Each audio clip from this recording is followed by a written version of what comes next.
வணக்கம். எப்பயுமே டெக்னிக்கலா நல்ல படங்களை தந்துட்டு இருக்கிற இயக்குனர் ஏஎல் விஜய். அது ஏன் டெக்னிக்கலா நல்ல படம்னா அவருடைய படத்துடைய ரிசல்ட் கமர்ஷியலா எப்படி இருந்தாலும் கண்டிப்பா படம் வந்து டெக்னிக்கலா ரொம்ப ஒரு தரமான படமா இருக்கும். ஸோ அப்படி அவர் எடுத்திருக்கிற ஒரு படம் தான் இது என்ன மாயம். இதுக்கு முன்னாடி வந்து மதராசப்பட்டினம், தெய்வ திருமகள், பொய் சொல்ல போற மாதிரியான கமர்ஷியல் ஹிட் படங்களும் அவர் கொடுத்துருக்காரு. ஸோ இது என்ன மாயம் எப்படி டெக்னிக்கலா மட்டும்தான் நல்லா இருக்கா இல்ல டெக்னிக்கலாவும் நல்லா இருக்கா அப்படின்றத தெரிஞ்சுக்கலாம்.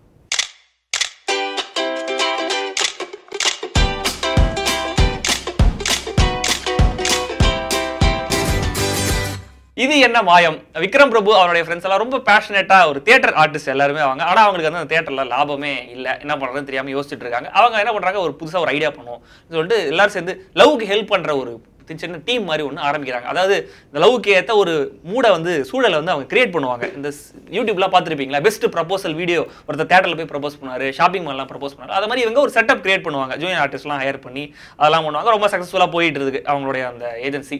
அங்கே வந்து ஹெல்ப்புக்காக நவ்தீப் வராரு. அவர் பெரிய பிஸ்னஸ் மேன். அவர் வந்து நான் ஒரு சிங்கர் லவ் பண்ணுறேன், அந்த பொண்ணு நான் எப்படியாவது கல்யாணம் பண்ணிக்கணும், நீங்கள் ஹெல்ப் பண்ணுங்க அப்படின்னு சொல்லிட்டு வராரு. அந்த பொண்ணை பற்றின டீட்டெயில்ஸ்லாம் கொடுக்குறாரு. அதை பார்த்த உடனே விக்ரம் பிரபுக்கு பயங்கர ஷாக் ஆயிடுது. ஏன்னா அவங்க தான் வந்து கீர்த்தி சுரேஷ். அவங்க வந்து விக்ரம் பிரபுவோடைய பாஸ்ட்ல அவங்க இருந்திருக்காங்க காலேஜ் டைம்ல. ஸோ அவர் வந்து யோசிக்கிறார், ஹெல்ப் பண்ணலாமா வேணாமா அப்படின்னு சொல்லி. சரி ஓகே நான் ஹெல்ப் பண்ணுறேன்ட்டு ஒத்துக்கிறாரு. ஸோ அவர் வந்து ஹெல்ப் பண்ணாரா, அதுக்கப்புறம் என்ன ஆச்சு, நவ்தீப்பும் கீர்த்தி சுரேஷும் ஒன்னா சேர்ந்தாங்களா, விக்ரம் பிரபுவோடைய பாஸ்ட்ல என்ன ஆச்சு, காலேஜில் வந்து அவருக்கும் கீர்த்தி சுரேஷுக்கும் என்ன வாய்க்கா தகராறு நடந்துச்சு அப்படிங்கிறத ரொம்ப ரொம்ப நிதானமா பொறுமையா இது என்ன வேகம்னு நம்மளை கேள்வி கேட்க வச்சிருக்கிற படம் தான் இது என்ன மாயம்.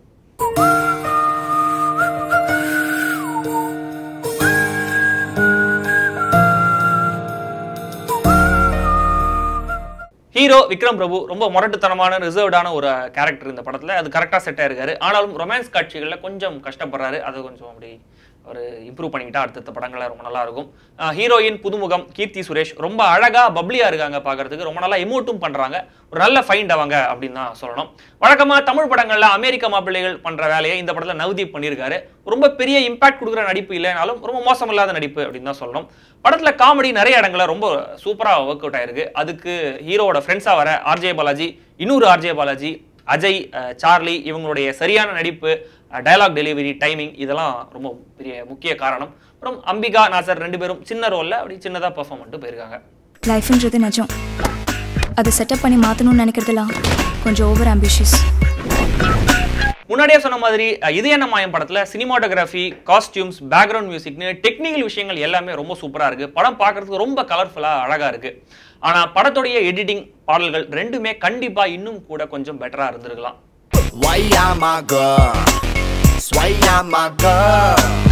நீ என்னை பார்த்தாலே மின்சாரம் ஏறுதே.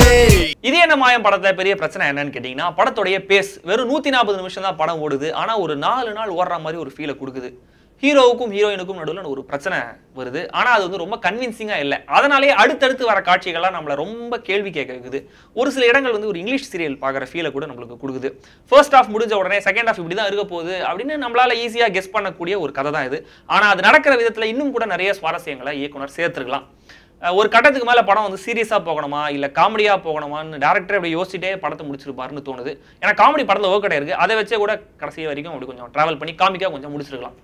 நமக்கம் நார்த்ல இருந்து சவுத் நமஸ்தே வணக்கம் நமக்கம் நமக்கம் நமக்கம். மொத்தத்துல இது என்ன மாயம் எப்படி இருக்குன்னு கேட்டீங்கன்னா, படத்துல ஒரு சீன்ல சார்லி சொல்லுவார், டாக்டரா வருவாரு, சொல்லுவாரு இந்த ஏ சென்டர் பி சென்டர்லாம் ஓகே, சி சென்டர் தான் கொஞ்சம் கஷ்டம் அப்படின்னு. ஆனா அவ்வளவு கூட நம்பிக்கையா ஓகே அப்படின்னு ரெண்டு பேரும் அழகா பாக்கிறதுக்கு ஜோடி நம்பர் 1 மாதிரி இருந்தா லவ்வர்ஸா.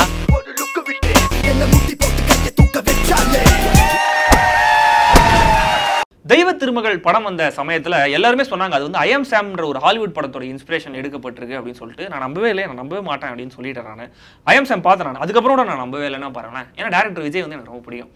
இன்னைக்கு கூட இது என்ன படம் பார்க்கறதுக்கு முன்னாடி சொன்னாங்க இது வந்து சைரானோ ஏஜென்சின்ற ஒரு சவுத் கொரியன் ஃபிலிமோட இன்ஸ்பிரேஷன் எடுக்கப்பட்டிருக்கு தெரியுமா உனக்கு அப்படின்னு கேட்டாங்க. அதை கூட நான் நம்பவே இல்லை. இது என்ன பார்த்துட்டு வந்து சைரானோ ஏஜென்சியோடைய ஸ்டோரி லைன்லாம் கூட நான் படித்தேன். அதுக்கப்புறம் கூட நான் நம்பவே இல்லை.